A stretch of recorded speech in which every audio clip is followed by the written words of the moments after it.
Hello guys, ayan, mag-basic cook tayo for today's video. Ito ang ating mga ricado, patatas. Meron din tayong onion, tomato and garlic. And ang ating main ingredient ay ang chicken. Ayan, ito. Frozen kasi kaya binabad ko. Umpisahan na natin. So, lagay na natin ang onion. Nagulat tayo. So, sasutay lang natin yan hanggang mabago ang kanyang kulay. So, halo-haloin natin yan.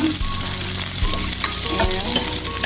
Pagkatapos, isusunod na natin ang ating tomato. Napakadali lang ang ating ito. Kukunin natin ito pangtay. Ayan, may paso ako nung nakaraan, no?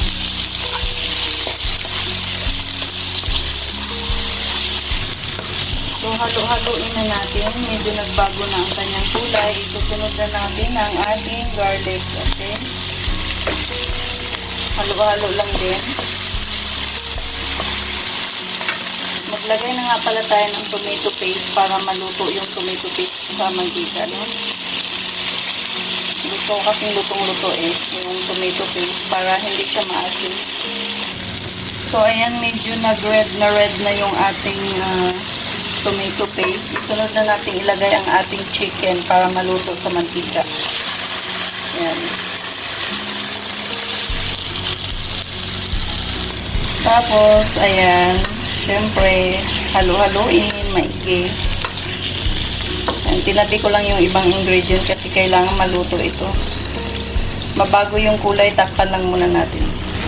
So, isabay na natin to, asin. Lagay natin asin. Lagyan natin ng powder.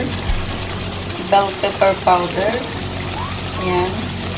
Tapos, halo na rin natin tong 5 spice natin. Ayan, para masarap. Tapos, imimix natin yan. So, lagyan natin ng isang kutsarang suka. Ayan. Lagyan na natin ng mainit na tubig. Ayan. Dito ko nilagay. Wala akong mag. So, mainit na siya. Tapos, pakuluin lang natin yan. So, ayan. Kumulo na. Isunod natin ilagay ang ating patat. Tapos, halo-haloin lang natin ito. At pakuluan ulit. Takpan. So, ito na ang ating chicken, basic na pagluluto, na para na rin siyang giniling, pero hindi naman.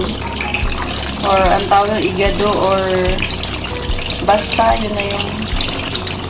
So, yun na ang ating chicken with patatas for today's video.